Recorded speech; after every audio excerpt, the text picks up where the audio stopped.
Prezados senhores, prezadas senhoras, iniciamos agora a apresentação, no âmbito do curso de História Econômica do Brasil, do segundo vídeo comentando o texto de Celso Furtado, do livro Formação Econômica do Brasil, denominado Economia Escravista de Agricultura Tropical. Vamos tratar agora da seção denominada Projeção da Economia Açucareira, a pecuária. Bem, a atividade açucareira no litoral do Nordeste assegurou os recursos para manter a defesa da colônia e intensificar a exploração de outras regiões. Quer dizer, isso foi extremamente importante para Portugal. A atividade açucareira se mostrou altamente rentável, né? Vai gerar recursos financeiros importantes para Portugal, né? Que vai conseguir manter uma frota extraordinária. Aliás, não foi só a atividade no Brasil, né? Nesse mesmo tempo, nós estamos falando aí na segunda metade do século XVI, né? Além da atividade açucareira que vai se desenvolver no Brasil, né? Nós temos a atividade do comércio das especiarias do Extremo Oriente, que Portugal tinha praticamente um monopólio. Então nós temos duas fontes de riqueza importantes para Portugal, né? Bem, mas no caso da atividade açucareira, né, além de possibilitar recursos financeiros importantíssimos para Portugal, né, possibilitou o surgimento de um mercado capaz de justificar a existência de outras atividades econômicas. Com o açúcar vai se desenvolver a pecuária, principalmente, né, e outras atividades, a agricultura também, para abastecer os engenhos, né? Mas a atividade mais importante que vai se desenvolver é realmente a pecuária. A alta rentabilidade do negócio induzia a especialização extrema, quer dizer, o engenho, né? Se ele tiver terra propícia, evidentemente, para a produção de cana, né? Ele vai destinar essa terra para a produção de cana. Ele não quer saber, né, de produzir alimentos, correto? De pegar os seus escravos, que são caríssimos, né, e usar na produção de alimentos. Por outro lado, havia os interesses dos comerciantes portugueses e holandeses. Em segundo lugar, estava a preocupação política de evitar o surgimento da colônia e de qualquer atividade que concorresse com a economia metropolitana. Isso, né? Nós vamos dizer o seguinte, né? Os interesses dos comerciantes portugueses e holandeses, principalmente dos comerciantes portugueses, era o fator determinante. Portugal estava interessada em impedir que se desenvolvesse atividades no Brasil que concorressem com a economia metropolitana, não é tanto por causa dos produtores da metrópole, não é quer dizer, se você não queria que a atividade de produção têxtil se envolvesse no Brasil, não é por causa de ser uma atividade já desenvolvida em Portugal, né? O motivo não era esse, o motivo era que se você produzisse um tecido em Portugal ou importasse de outro país do mundo, né, e trouxesse para o Brasil, isso gerava lucro para o comerciante, que era a classe dominante. Agora, se fosse produzido no Brasil, o comerciante estava fora, então não gerava lucro para ele. Quem comanda esse período são os comerciantes, é a classe mais importante. Então é preciso que a classe que tem grande poder, grande prestígio junto aos reis. Quer dizer, o rei tira a sua riqueza, a fonte de seu poder, do lucro do comércio, que ele vai incentivar, não é? Então ele tem que cuidar da galinha dos ovos de ouro, tá certo? Bem, colonização de São Vicente. São Vicente é no interior de São Paulo, né? No interior do país, né? No sul, na região paulista, né? De São Paulo, né? Se compara a evolução de São Vicente, que resultou ser uma colônia, né, de povoamento, como a da Nova Inglaterra. Nova Inglaterra, a colônia das 13 colônias no extremo norte, né? Foi vis-à-vis as duas poderosas economias açucareiras que coexistem com ambas, Ele está se referindo, no caso da Inglaterra, à economia das Antilhas, a produção açucareira das Antilhas, que vai ser desenvolvida, né? Vai ser levada até lá pelos holandeses quando eles saíram do Brasil. E, né, no Brasil se está falando da produção, né, dos engenhos de açúcar. A maior parte deles estavam concentrados no Nordeste, né, na região de Pernambuco, ou na área do Nordeste, até Salvador tinha, né, menos engenho, mas tinha bastante engenho. E depois você ia, Rio de Janeiro tinha muito menos e São Vicente tinha pouquíssimo, né? Nós já vimos isso no vídeo anterior, tá certo? Para ser mais exato, né, dos 120 engenhos que Celso Furtado, né, identifica que existiriam no Brasil no final do século XVI, né, nenhum estava em São Vicente. Então, quer dizer, né, os 250 engenhos identificados em 1610, né, por Fernando Novaes, no Brasil, não há referência, não tem referência à sua localização, então a gente não sabe. Mas, quer dizer, não deve ter tido nenhum engenho de açúcar, né, em São Vicente, tá certo? Mas São Vicente estava próximo do Rio de Janeiro, né, e estava remotamente, estava longe do resto, né, ele não estava muito perto do Rio de Janeiro também não. Em um e outro caso, os objetivos iniciais da colonização fracassaram. Quer dizer, os colonos que foram para a Nova Inglaterra, né, as companhias de comércio, as companhias de transporte que levaram esses colonos que queriam desenvolver a atividade, não deram certo, né? As colônias vão florescer, mas vão ser colônias, né, que não vão ter riqueza, né, que permite a formação de uma cidade como Olinda, tá certo? Como Recife, como Salvador, né? São cidades produto do açúcar, né? Você não vai ter nada semelhante, né, no século XVI, né, final do século XVI, início do XVII, na Nova Inglaterra, né? Você vai desenvolver núcleos urbanos, mas são núcleos urbanos que vivem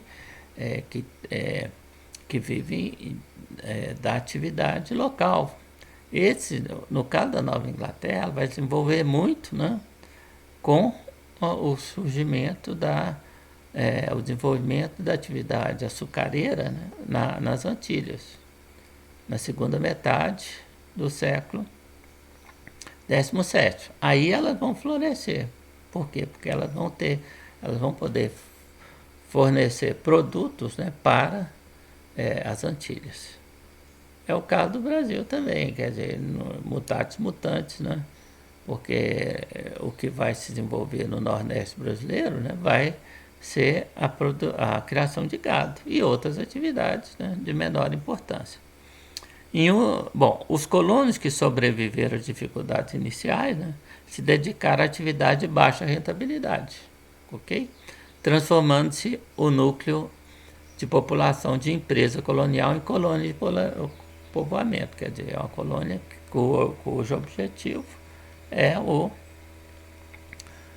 ocupação da terra, né? Viver da terra e não comercializar, e não produzir coisas para o comércio. A escassez de mão de obra resulta da caça ao índio. O índio vai se transformar na mão de obra fundamental, né, em São Vicente, tá certo? Para todas as atividades, né? Ele que vai plantar, ele que vai cuidar da fazenda, ele vai cuidar do gado, né? Então, o índio vai ser uma mão de obra fundamental, né, que vai plantar, tá certo? Dessa forma, voltaram-se para o interior e se transformaram em sertanistas profissionais, quer dizer, os que se transformaram em caçadores de índio, né? É o único produto de comércio que você tem, porque o escravo índio, né, vai ser usado no Brasil todo, inclusive no Nordeste, né? Não vai ser usado nos engenhos de açúcar, na produção de açúcar, né? Mas ele vai ser usado no país todo, inclusive em Olinda, em Recife, né? Na cidade do Nordeste, em Salvador, vai ser usado no Brasil todo, né? Bom, e isso vai levar à ocupação de vastas áreas centrais no continente sul-americano. É a epopeia dos bandeirantes, né? Tão contada aí na literatura, né? De forma romantizada, né? No caso da colonização da Nova Inglaterra, né, voltaram-se para o mar, vão pescar, ok? Desde o começo. E vão ter, para fazer isso, vão ter construção de embarcações, o que vai levar, né, à construção depois de grandes navios. Ao surgir o grande mercado das Antilhas, eles aparecem em seus próprios barcos. A Inglaterra não colocou obstáculo à produção de navios na Nova Inglaterra. Isso vai levar à conquista do mercado antilhano. A Inglaterra se encontrou durante prolongados períodos impossibilitada de abastecer o mercado antilhano. Então, quem vai abastecer? Vão ser os colonos, que são ingleses, cidadãos ingleses. Então, a Inglaterra vai ver com bons olhos, né, o que está acontecendo. Não vai ser muito bom para os comerciantes ingleses, né? Mas os comerciantes norte-americanos também são súditos ingleses, mas não são, eles não vão ter o papel tão importante que tiveram os da Grã-Bretanha, propriamente dita, né, do Reino Unido, em fornecer os recursos para a coroa inglesa. Recursos monetários para a coroa inglesa. Pecuária. É provável, entretanto, que o principal fator limitante da ação dinâmica da economia açucareira sobre a colônia de povoamento do sul haja sido a própria abundância das terras nas proximidades do núcleo canavieiro.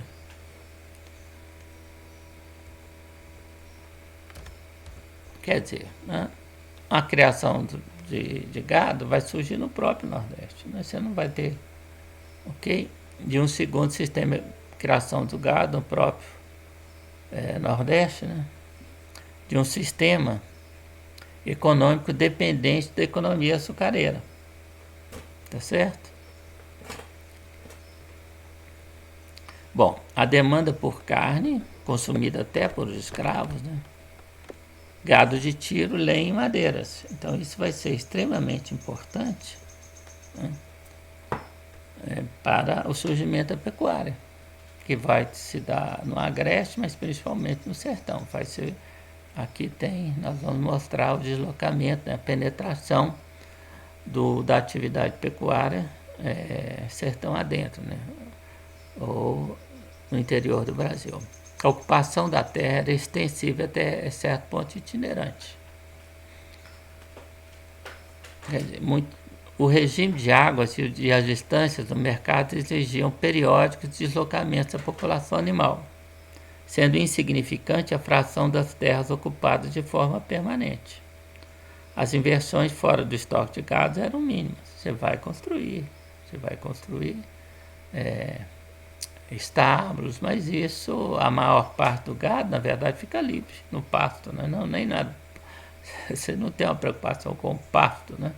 Vai ser uma preocupação que vai surgindo ao longo do tempo. A economia criatória tornou-se um fator fundamental da penetração e ocupação do interior brasileiro. Quer dizer, a ocupação brasileira, na verdade, foi feita no pé do gado, né? Foi o fator mais importante da ocupação brasileira, mais talvez do que a ocupação do sul propiciada pelos bandeirantes, né? No centro, e a região Amazônia também não, mas digamos, de Minas Gerais, ou do norte de Minas Gerais, né, até a região norte, né, até o nordeste, toda essa região vai ser ocupada por grandes fazendas de gado. Tratava-se de um fenômeno econômico induzido pela economia açucareira de rentabilidade relativamente baixa. No Nordeste, a renda total gerada pela venda de gado no litoral e pela exportação de couro não excedia 5% da atividade açucareira. Quer dizer, agora eu vou corrigir o que eu falei anteriormente, né? Quer dizer, o gasto dos engenhos com a pecuária era 3%, mas a atividade, né? A renda total da atividade, segundo o Celso Furtado, ambos são dados do Celso Furtado. Então, não excederia 5% da atividade açucareira. Não é que 5% da renda da atividade açucareira significava demanda de produtos da criação de gado. A população que se ocupava da atividade criatória era evidentemente muito escassa. Segundo Antonil, os currais variavam de 200 a 1.000 cabeças e havia fazendas de 20.000 cabeças de gado. Assumindo um vaqueiro para 250 cabeças de gado, tem 13.000 pessoas no Nordeste apenas. É pouca gente. Mas esses aí são os vaqueiros. Nós temos que olhar os outros elementos das famílias do vaqueiro, tá certo? Então, talvez você tivesse aí 2, 3 vezes esse número, ou mais, né? Talvez você tivesse 50.000 pessoas dependentes diretamente da atividade de criação de gado nesse período. Né? E os dados de Antonil, que são bem... não se referem às grandes fazendas de gado, né? que vão se desenvolver. A maior dela, né, é a chamada Fazenda da Torre, que tinha 200 léguas de comprimento, margeando o Rio São Francisco. Tá certo? Então, essa atividade vai ser uma atividade muito importante. Ela vai ser pouco mão de obra pouco intensiva em mão de obra, né? Até hoje não é muito intensiva em mão de obra. E vai se ocupar e vai desenvolver uma classe importantíssima que ainda hoje pesa demais no Brasil, na história brasileira, que é a classe dos pecuaristas, dos grandes fazendeiros, que tem um poder político extraordinário. Bom, aqui está a penetração, né, como nós falamos, né, que apresentaríamos, né, a penetração, a expansão da fronteira da pecuária, tá certo? Observe que ela vai ocupar, né, a região nordestina, né, vai ser fruto da ocupação da pecuária, tá certo? Notem que aqui, né, esse mapa,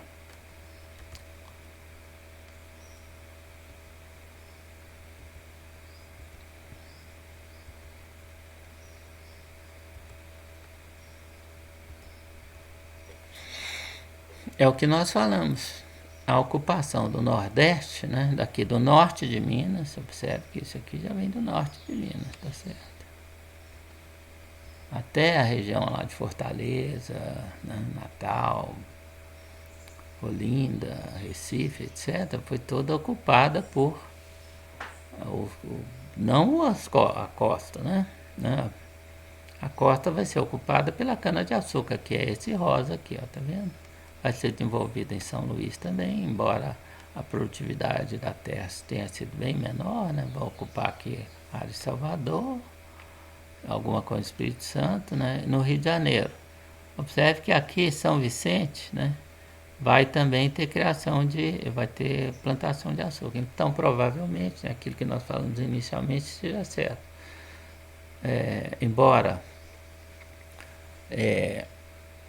Celso Furtado, dos 120 engenhos que ele diz que teria no Brasil, né, no final do século XVI, nenhum estivesse em São Vicente, talvez você tenha tido algum que se lá instalou posteriormente, não?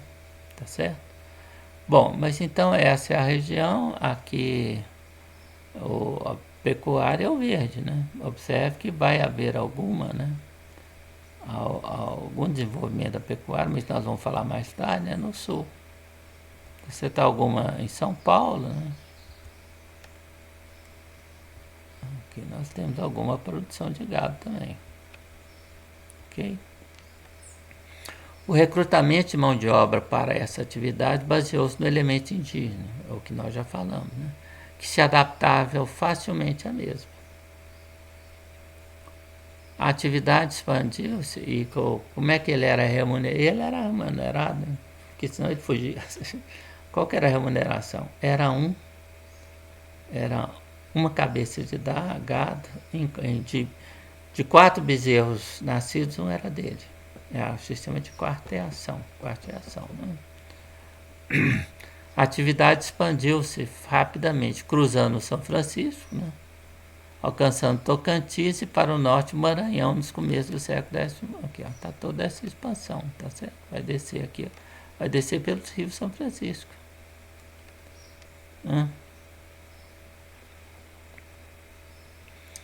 A semelhança do sistema de povoamento que se desenvolveu nas colônias inglesas e francesas, o homem que trabalhava na fazenda de criação durante um certo número de anos, 4 ou 5, tinha direito a uma participação, uma de cria em 4. É o que nós falamos. O sistema ficou conhecido como quarteação. No rebanho, formação, podendo assim iniciar a criação por conta própria. Isso eu não sei. O que eu já li sobre o assunto não é bem isso, tá certo? Ele tinha, na hora que se vendia, ele recebia o dinheiro da venda de uma cabeça, 1/4 da venda ou coisa semelhante. Ele não podia sair ele não ia virar um produtor independente. Não é? Ele podia matar a sua cabeça de gado, né? Podia comercializar, mas ele não ia se transformar num fazendeiro concorrente com o seu. Aliás, ele vai se desenvolver, né, um sistema de grandes fazendas protegidas por jagunços, né? Grande Sertão e Veredas, né? O livro de Euclides da Cunha tem, né? Conta um pouco essa história, muito interessante. É um livro pesadão, né? É um livro grande, né? Mas é muito interessante, tá certo? De ler. Bem, tudo indica que essa atividade era muito atrativa para os colonos, sem capital, pois não somente da região açucareira, mas também da distante colônia de São Vicente, muita gente emigrou para dedicar-se a ela. Viraram fazendeiros, e fazendeiros ricos. Não eram ricos no sentido nordestino, né? do senhor de engenho, não. A riqueza dele estava em gado, né? A grandes fazendas, casas espetaculares, né? A arquitetura brasileira que vai desenvolver, pode dizer arquitetura, né? Era espetacular. Aquelas fazendas antigas que a gente entra, né? Eram fazendas muito bem arejadas, não eram feitas no chão. Hoje nós fazemos nossas casas no chão, isso é um erro, porque toda a umidade do solo entra pela casa. As fazendas antigas eram feitas, né? Sei lá, meio metro de chão, uma coisa assim, né? Já vi muito, já brinquei, entrei debaixo quando era pequena, de fazendas assim, né? Então, o pé direito era extremo elevado, né? Havia um sistema de ventilação, a laje era de esteira, né? As telhas, todas as telhas feitas nas coxas, né? Como a gente dizia, porque era feito de barro. Você fazia o barro e jogava o barro na coxa, né? Para moldar a telha. Isso aqui é feito nas coxas, né? Não ficava uma coisa muito homogênea, mas é assim que a expressão veio daí, né?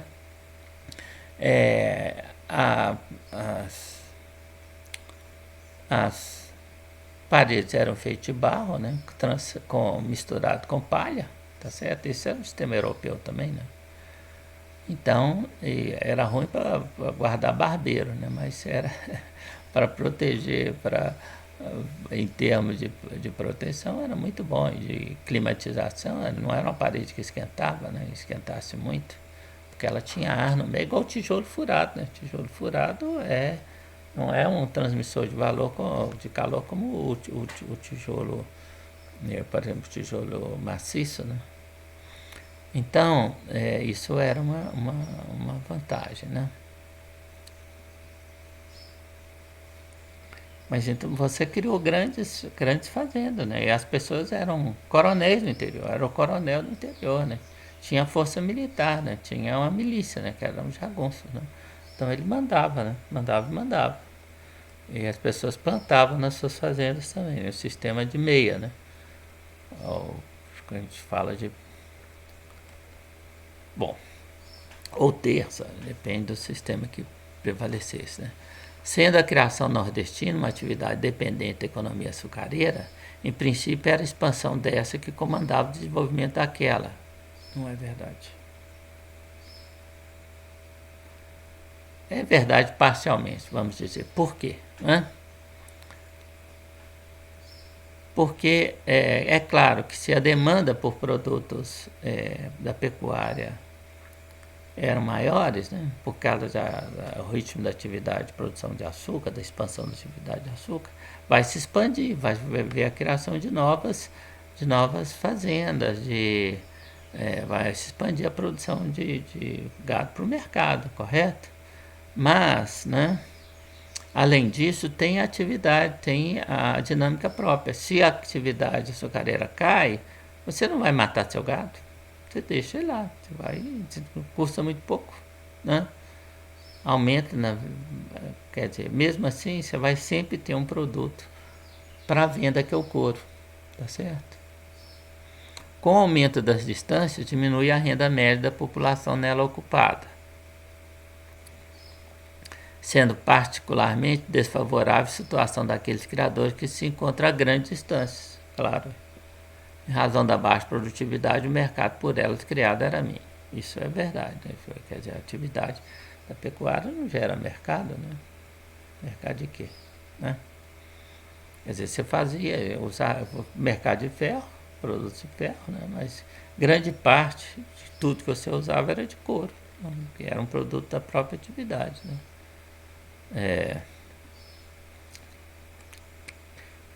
Você tinha que comer produtos, né, da lavoura, né? Mas aí você plantava nas fazendas, né?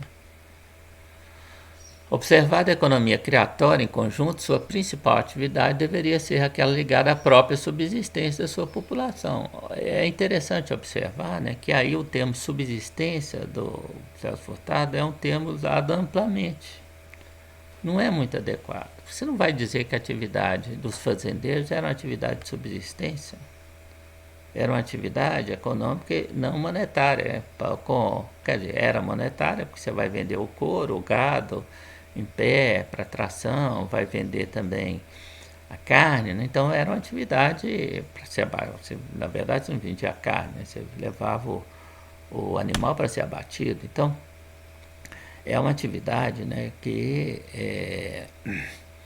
evidentemente permite a subsistência, mas não é uma atividade organizada por pequenos produtores que vão... Não, vão ser grandes fazendeiros, né? Vão ser homens poderosos, homens ricos, né? Não no sentido de ter dinheiro. Dinheiro eles tinham pouco, mas eles tinham muito poder, né? Muito poder. E tinham gente sob seu mando, né? Muita gente, né? Grandes fazendas, quando nós falamos no caso da Fazenda da Torre. O Brasil foi ocupado por grandes fazendas, né? Não se não foi ocupado por pequenos produtores, como dá a ideia de produção de subsistência. Não era. Era uma sociedade de classes, tá certo? Era uma sociedade onde você tinha o fazendeiro que era dono da terra, ele não era dono. Ele tinha se apropriado da terra, né? Ele tinha... A terra estava lá, ele tomou conta dela, né? E aí mantinha os jagunços para não deixar você entrar na terra. Se você entrasse, podia até ficar se você lhe prestasse serviço, ou principalmente se você desse parte da sua produção para ele. Correto? Isso era o sistema, né? O sistema criado, né? Muitas vezes eles vão invadir áreas, né, que já tem gente lá e vão botar eles para fora. Isso é feito até hoje, né? É um sistema que chama de grilagem, né? Então, é uma sociedade estratificada, onde o fazendeiro está no topo, tá certo? Está no topo. Bom, com isso, nós vamos parar por aqui.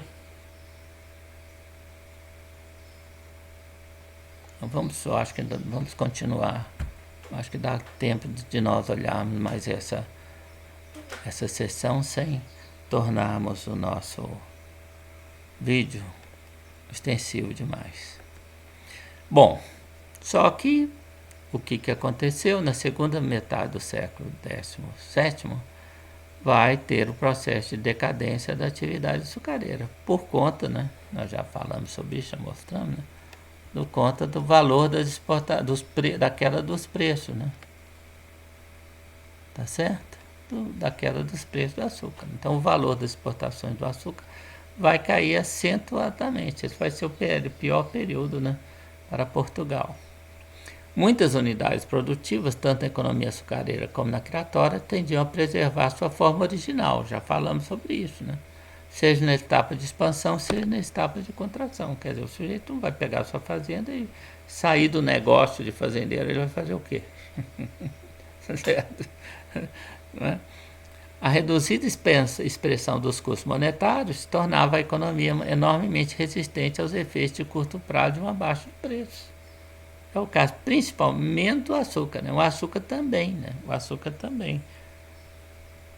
Mas nós já comentamos, mas principalmente atividade pecuária. Você não vai deixar de criar gado porque não está dando, você não tem custo monetário, você está pagando o seu funcionário, digamos assim, dando um quarto dos gados que nasceram para ele. Ué. Decadência, bem, ou seja, né? O que tem de toda maneira é a decadência vai levar à queda da renda monetária. Tá certo? Os senhores de engenho não vão ser aqueles senhores extraordinários, milionários, vamos dizer assim, que tinham, vão ser pessoas de posse, né? Pessoas que têm ricas, mas não têm aquela riqueza enorme diante, né? E isso vai, de acordo com o Celso Furtado, causar a queda da produtividade.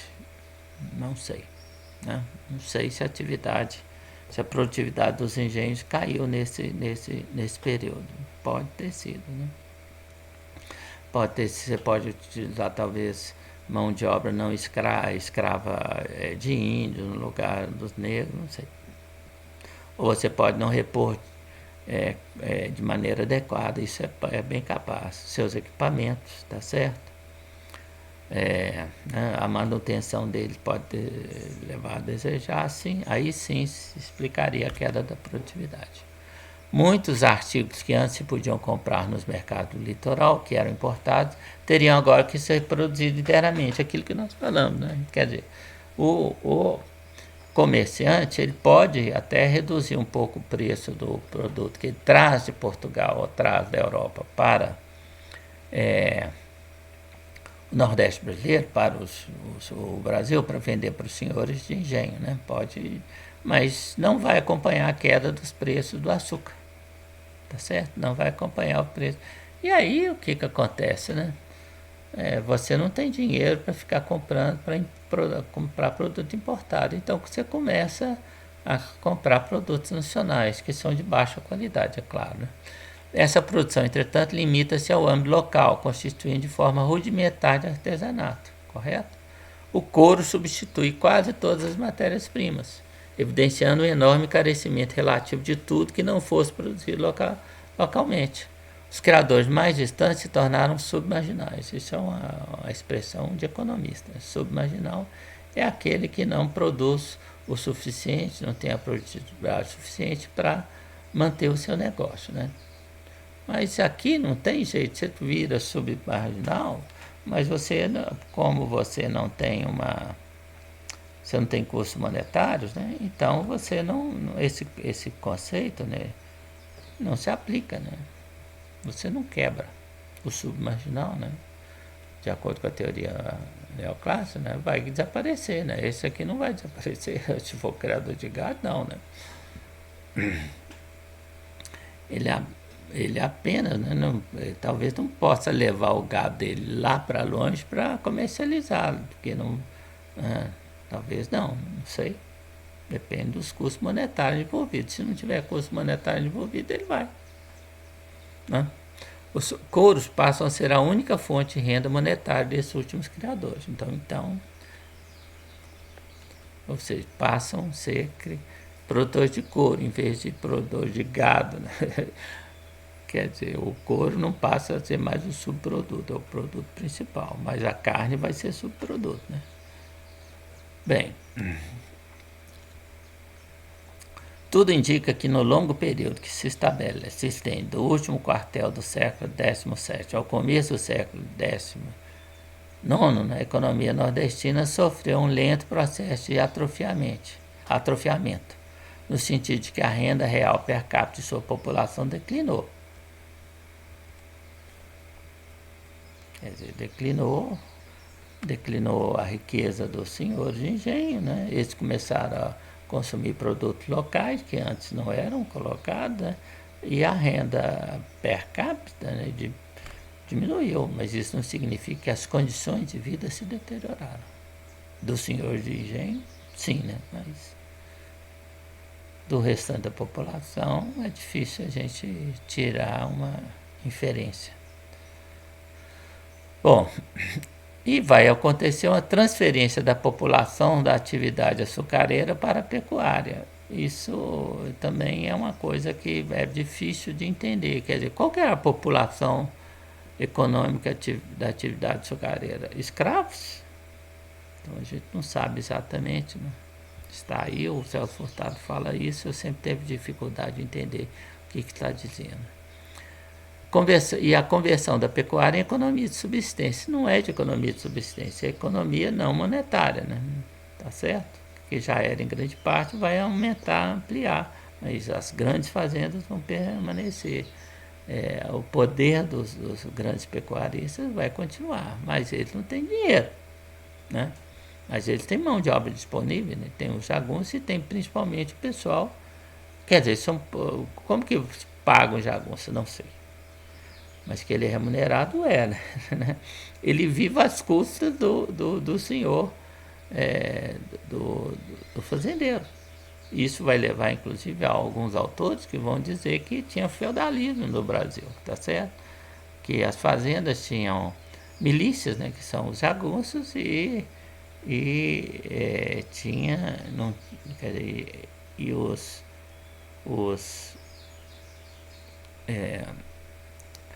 e a mão de obra da fazenda, né, dava parte da sua produção para os fazendeiros. Isso parece muito com o sistema feudal, mas é só uma aparência. Não é?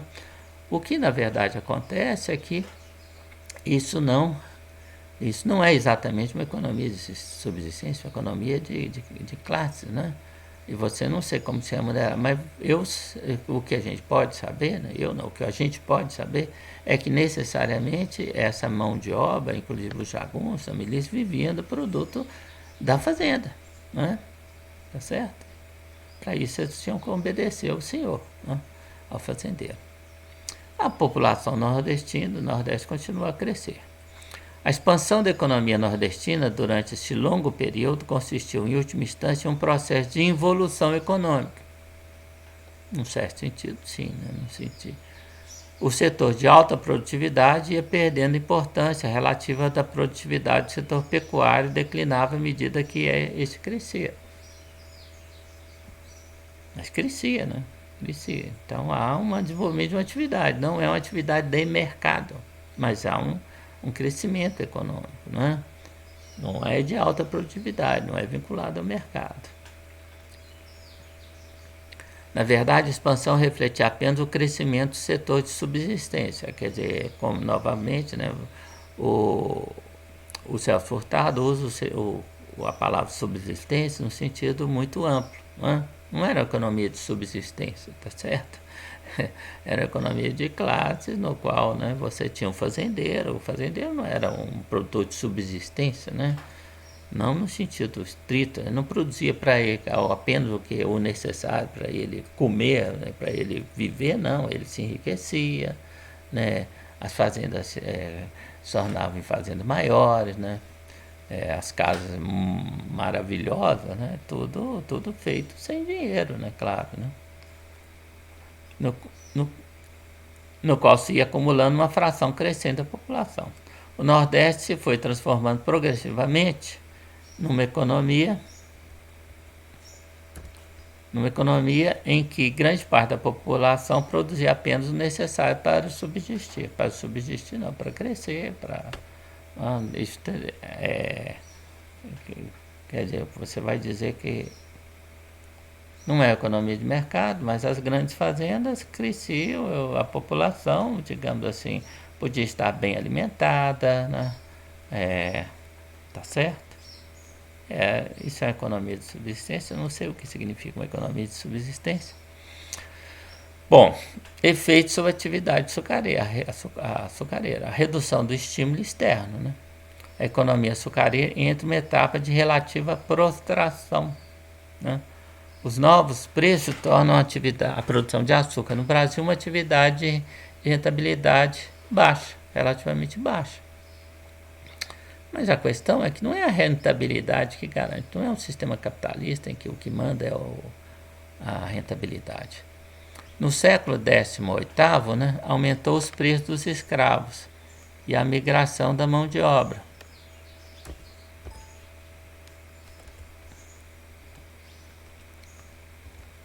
No século da imigração da mão de obra especializada para a área de mineração do ouro. Aí, né, se você é um artesão, né, você é um ferreiro, está numa fazenda quer dizer, um engenho de açúcar, provavelmente nem dinheiro mais você recebe, né? Você recebe, você vive na fazenda, tem comodidade, etc., mas dinheiro mesmo você pode receber muito pouco. Aí você sabe que tem descobrir ouro lá longe, você fala assim, ouro eles vão precisar de instrumento de ferro, vou lá. E vai para lá, né? É provável que parte das antigas unidades produtivas se hajam desorganizadas em benefício daquelas que apresentavam condições mais favoráveis de terra e transporte. É uma conjectura razoável. Você está falando que os engenhos, né, de maiores custos, né, fecharam.